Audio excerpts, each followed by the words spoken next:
இயேசுவில் என் அன்பு சகோதர சகோதரிகளே, ஆண்டவர் நாமத்திற்கு சோத்திரம். தினம் ஒரு ஜப வழியாக பேசிக்கொண்டிருப்பது உங்கள் அன்பு சகோதரன் பிரபு.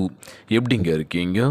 இன்றைய நாள் எப்படிங்க போச்சு? உங்களுக்கு மகிழ்ச்சியாக இருந்தீங்களா? எப்போவுமே சந்தோஷமாக இருங்க.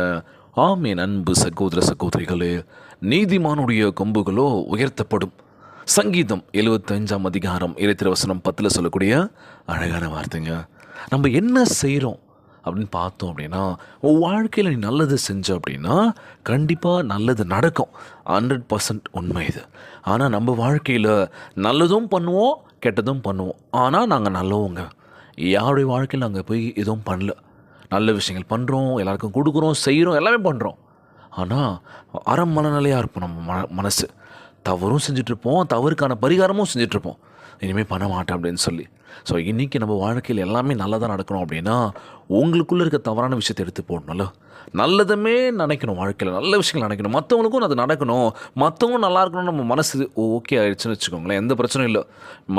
மனிதர்களை மதிக்கக்கூடிய அந்த ஆற்றல் நல்ல குணம் இருந்துச்சுனாலே முக்கால்வாசி பிரச்சனை வரவே வராதுங்க. அவனுக்கும் வலிக்கும் தெரியும், நமக்கு வலிக்கிற மாதிரி தானே அவனுக்கும் வலிக்கும் தெரிஞ்சிச்சுனாலே போதுங்க, எந்த பிரச்சனையும் இல்லை. அவனை போட்டு அடிக்கலாம், சாகடிக்கலாம், கொலை பண்ணிடலாம், அவன் இருக்கவே கூடன்னு சொல்லி வாய் வார்த்தை சொல்கிறோம் பார்த்தீங்களா?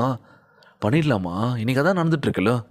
முன் விரோதம் 17 ஆண்டுகளாக நான் காத்துட்டு இருந்தேன், இவர் எப்படி சாகடிக்கணும் அப்படின்னு சொல்லி.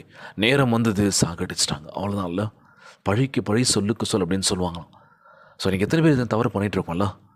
பாவம் பண்ணிட்டாண்டவர், உமக்கு முன்பாக நான் நான் அர்ப்பணிக்கின்றேன், என்னை பரிசுத்தப்படுத்துங்க, என்னை பார்த்துக்கோங்க பத்திரமா, நான் எதுவுமே தவறு செய்ய மாட்டேன் அப்படின்னு சொல்லி இன்றைக்கி எத்தனை பேர் தவறான வழியில் போயிட்டு மீண்டு வந்திருக்காங்க வெளியில். ஆண்டவர் நன்றி சொல்லிட்டு இருக்காங்களா? இன்றைய நாள் நம்ம ஆண்டவராக இயேசு கிறிஸ்து நம்முடைய வாழ்க்கையில் எதுவுமே நடக்கலை, ஒரு அங்கீகாரம் கிடைக்கல. நான் எவ்வளோ எஃபெக்ட் போடுறேன் என் வாழ்க்கையில், ஆனால் இதற்கான அங்கீகாரம் கிடைக்கலையே. நான் ஏன் நேர்மையாக உழைக்கணும்? நான் ஏன் நேர்மையாக இருக்கணும்? மனசு மாறுதில்ல. நானும் எல்லோரும் போல இருந்துட்டு போயிடலாம், 10-11 நான் இருந்துட்டு போயிடுறேனே, நான் ஏன் தனியாக இருக்கணும்னு நினைக்கிறேன்? நேர்மைக்கு பலன் உண்டா அப்படின்னா கண்டிப்பாக இருக்குங்க.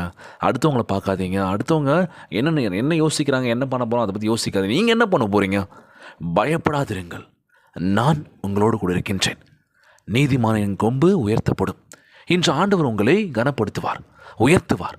நீங்கள் சரியானவற்றை செய்தால் உங்கள் மேல் பிரியமாக இருப்பார், உங்களை உயரமான ஸ்தலங்களில் அமர வைப்பார். இந்த விஷயம் நீங்கள் நேர்மையாக இருந்துட்டீங்க, உங்கள் வாழ்க்கை எல்லாமே நல்லா நடக்கணும் அப்படின்னா நம்ம ஆண்டவராக இயேசு கிறிஸ்து உங்கள் வாழ்க்கையை உயர்த்த போகின்றார், கட்டி எழுப்ப போகின்றார். உலகில் வாழ்கின்ற ஒவ்வொரு மக்களுக்கு நிறைய தேவைகள் இருக்குது, கொஞ்சம் நெஞ்ச தேவையில்லை. இருக்கிறவன் சந்தோஷமாக இருக்கான், இல்லாதவனும் சந்தோஷமாக தான் இருக்கணும்ல. இருக்கிறவன் எவ்வளோ கஷ்டப்பட்டு அந்த விஷயத்துக்காக அங்கே வந்தானோ நம்மளும் அதே மாதிரி கஷ்டப்பட்டு அந்த இடத்துக்கு போக மாட்டோமா? மனசு தாங்க காரணம். யாரையும் பார்க்காதீங்க, யார் எவ்வளோ பெரிய உயரத்துக்கு போனாலும் சரி, நம்ம ஆண்டவராக இயேசு கிறிஸ்து உங்களையும் அவங்கள விட மிகப்பெரிய உயரத்துக்கு கொண்டு போவார். Praise the Lord. அதற்கு பண்ண வேண்டிய விஷயம் உண்மையாக இருக்கணும், பரிசுத்தமாக இருக்கணும், நல்லதே நினைங்க, நல்லது நடக்கும் அப்படின்னு சொல்லுவாங்களாம். இன்றைய நாள் ஜெபம். உலகில் வாழ்கின்ற எல்லாருக்கும் நம்ம ஜெபிக்க போகிறோம். ஜெபத்திற்குள்ளாக பயணிப்போமா? எங்களை மிகவும் அதிகமாய் நேசிக்கின்ற அன்புள்ள ஆண்டவராகிய இயேசுவே, இன்றைய நாள் வாக்குறுதி வசனத்திற்காக நன்றி ராஜா. அன்புள்ள ஆண்டவரே, நீதிமானின் கொம்புகள் உயர்த்தப்படும் என்று உற்சாகப்படுத்தும் வாக்கு தத்தத்தை தந்திருப்பதற்காக சோத்திருக்கின்றன ஆண்டவரே. நீர் எங்களை மென்மையாக்குவீர் நம்புகிறேன் ஏசப்பா, எங்களை கனப்படுத்துவீர் என்று எப்பொழுது நாங்கள் நினைத்து கொண்டிருக்கின்றோம் ஆண்டவரே. மற்றவர்களால் அங்கீகரிக்கப்படாவிட்டாலும் எப்பொழுதும் உண்மையாக இருக்கவும், நேர்மையாக இருக்கவும், வீரமாக இருக்கவும் எங்களுக்கு உதவி செய்வீராக. எங்கள் உள்ளத்திலிருந்து எல்லா பயத்தையும் அகற்றி போடுவீராக. எங்கள் வாழ்க்கை உமக்கு பிரியமான இருக்கட்டும் தகப்பனே. நீர் எங்களை உயர்த்தி எங்களுக்கென்று ஆயத்த பண்ணி வைத்திருக்கின்ற ஸ்தலத்தில் அமர்த்துவீர் என்று நம்பி இந்த ஜெபத்தை ஏற்கின்றனப்பா.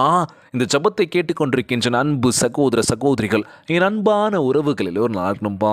யாருக்கும் எந்த கஷ்டங்கள் துன்பங்களை கொடுத்துடாதீங்க ராஜா. நோய் நொடியினால் அவதிப்பட்டு கொண்டிருக்கின்ற ஒவ்வொரு சகோதர சகோதரிகளை உமது கரங்களால் தொட்டு அகற்றி போடுவீராக.